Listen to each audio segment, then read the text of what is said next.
Welcome back to another Raid Shadow Legends video with Blazing Corp. We are going to be hitting up the Doom Tower, normal, floor 80 versus the Eternal Dragon. Next.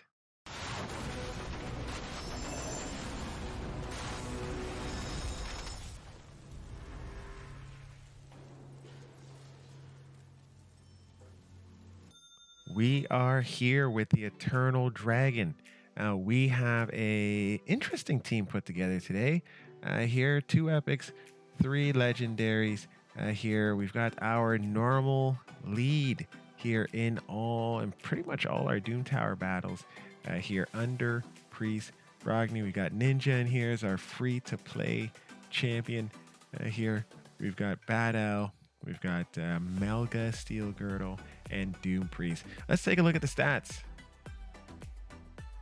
So first, here we're going to look at Ninja. He's pretty much all broken set except for the one resilient set that he has on here. He is here's what he has in his masteries. We brought him down to War Master, and we got his skills almost fully kitted out here. All right, let's take a look at the stats. So, a little bit low on the health points. He's definitely in mid-tier gear. Definitely not end game, but we'll get him there. We will get him there. Right now, his stats are still pretty good. Sometimes if you don't have the gear, you just put the best gear you have at the time on him. So 31,000 hit points, 4,300 attack, 2,100 defense, 211 speed, 88 crit rate, 253 crit damage. We've got 144 resistance and 306 accuracy. So he's going to be hitting all his skills, especially Hailburn or Halburn. Yeah, Hailburn here, which is his big skill. Which is nice. Now, he's really good in this particular level because he has an AoE freeze here. So he can freeze all the adds so they don't take a turn. Now, obviously, when targeting a boss, will only attack the boss in this particular level. So you may, if you're having trouble with this level here, if you can't get the amount of burnout that you want, you may actually want to target one of the adds so that he does his AoE freeze here. But on this, if he is attacking the boss, he's going to ignore 50% of that target's defense and will decrease the cooldown of Hailburn skill by 1, essentially turning this into a 2-turn cooldown. You cannot go wrong. And you can't teach that! Alright, so next up on the list, under Priest Brogni, he is a mainstay. He is great everywhere. I am sure Plarium hated that this champion became so good in the game, allowed us low spenders and free to play guys just destroy content here without having to pay a cent. I am sure it hurts them in their bum holes there. Yes. All right, so we got him in a stun set. Really good for places like this where there are adds along with the boss. So as he's doing his skills, or sometimes as he's getting hit while he has shields up, he can throw out a stun. So cannot go wrong there. Now we brought him down to the final skill, which is, oh my goodness, I'm throwing a blank here. Are you stupid or something? Giant Slayer, there we go. Oh my goodness. All right, he's fully kitted out here for the most part, and we've got him with a little bit of a broken set. So obviously a lot of room to grow here. Let's take a look at the stats. 80,000, 2,500 defense, 213 speed. So he's a little faster than Ninja. 31 crit rate, 108 crit damage, 233 resistance, 162 accuracy. So he can go through endgame content, but yeah, we could definitely use some better gear. That is for sure. We could definitely make him faster. We could definitely make him a lot more tankier. Definitely have some better, a little bit more attack in his kit, a little bit more crit rate in his kit. Definitely nice. Would be good to extend those shields. here. All right, next up here, we've got Doompriest. Definitely a mainstay of this team versus the Eternal Dragon. Here, she is in a broken set. Basically, I would love to build her as she gets up in the Doom Tower. You know, her not having high resistance is going to hurt my builds here. So re-kitting her with high resistance, high defense, and a crap load of, well, a decent amount of speed. I would say, you know, hovering right around where she is okay here. But yeah, if we can get her up to like 210, that would be nice as well here. So yeah, the reason you don't want her too fast is if the bosses do hit, then she can go right after them and cleanse any debuffs they put out, which is really nice. But we want her to not be to not have any, to have resistance so that we can take care so that she doesn't get stopped or controlled at all. But yeah, eventually we'll rebuild her. Yeah, when we get the gear. It's really going to come down to getting the gear at this point. Here, masteries are done. Here we went with Unshakable, and she really didn't have much in her gear set. She is definitely due for a re-kit for sure. I think re-kitting her, just like I re-kit the next person we're going to see here, which is, where is she?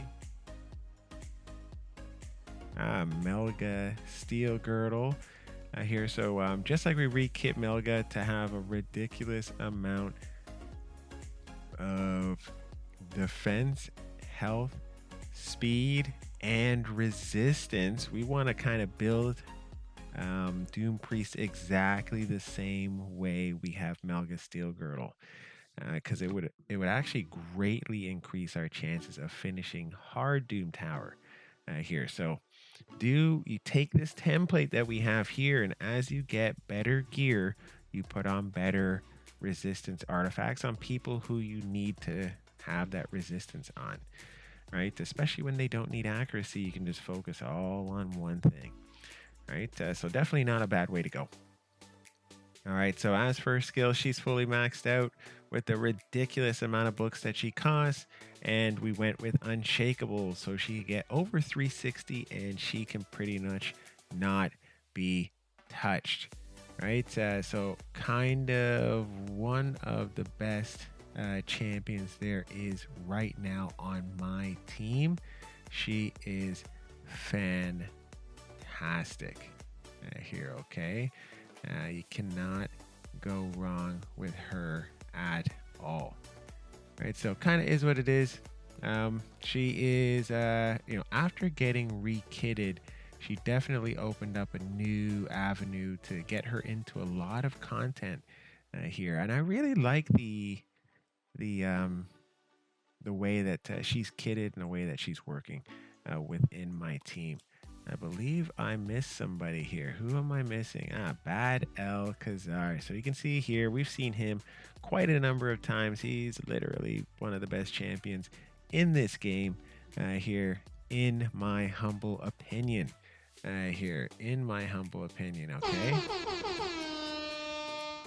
Now, the crazy thing with him is he really only has one attacking, well, he has two attacking skills, but one that actually deals damage, one that actually lays damage on over time, but also continuous heals and removing debuffs.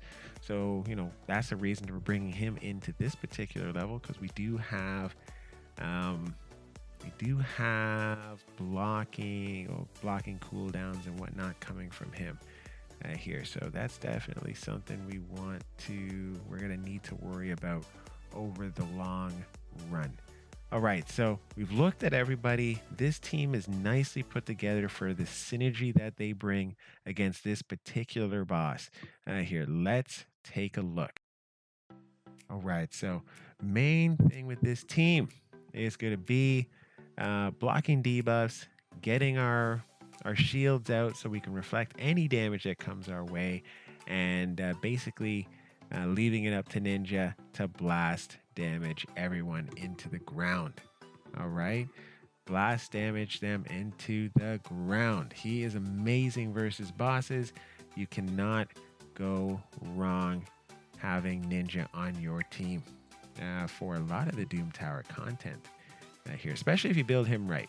Mine's very much a mid-game build, but once he has enough health, and I really want to get him up into that 45 to 50,000 hit points, he will be fantastic here, even for end game Doom Tower content. So definitely looking forward to that. It's time to All right, so we've got we put out a bunch of damage before the boss is able to get his ads out. Luckily, we've got a high amount of resistance, even with the lower resistance guys in our team here, at least for this boss as he is right now. So, you know, it's definitely something to keep in mind here for sure. Now, besides that, making sure that we get rid of the ads is of prime importance, because he is going to eat up the ads and get either a buff or heals here. So that's the reason for the AoE attack of Bad Alcazar, plus the heals, of course, and then also the AoE attack if you go towards that there.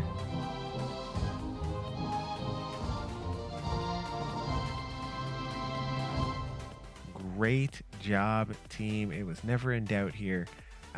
Yeah, the crazy thing about this team is, we've got the splash damage to bring down the boss and the ads, so don't really have to worry too much in this team. It is good to have that one champion, and Ninja fulfills that, where he's got that dual role. He can go AoE if he needs to, but he can also go single target damage if he needs to as well here. So it works out both ways, along with our passive damage over time champions here, like Underpriest, who's reflecting damage, and Bad Alcazar, who's doing poison damage here. Really, we only bring Melga in here to make sure if anyone goes down, we can pick them back up and give them a shield while picking them back up. Never a bad thing there. All right, that's it for this recording. We've got our MVP of this particular battle is going to be Ninja. He is fantastic. Well, everyone's going to have him, so make sure you build him right. Lots of health, lots of attack, lots of crit damage, lots of crit rate and accuracy. He's a very stat hungry guy. Very stat hungry. Oh my god! Wow! Oh my god! I know. We all know that, so build him properly. Here, I got to do one re-kit on him, but we got to get the right gear. Don't just want to re-kit for re-kitting on that end. All right, so have a fantastic day there, guys. We will see you again here next time. Here, as we move up the Doom Tower, we try out different comps in the Doom Tower just to see, because it's the testing ground, because we will be in a couple days, we'll be going through hard Doom Tower. Right, so we're testing out different comps that could work in the higher end Doom Towers, which is really important. Test those comps out now so you don't have to get frustrated later. Have a fantastic day there, guys. I know. Have a fantastic day. We'll see you again next time. Let's chat then. Oh, hey, stop ninja watching, man. Stop ninja watching. Hit the subscribe button down below. Come on, give me some subscribers here, and hit that like button while you're at it. No ninja watching. We'll chat then.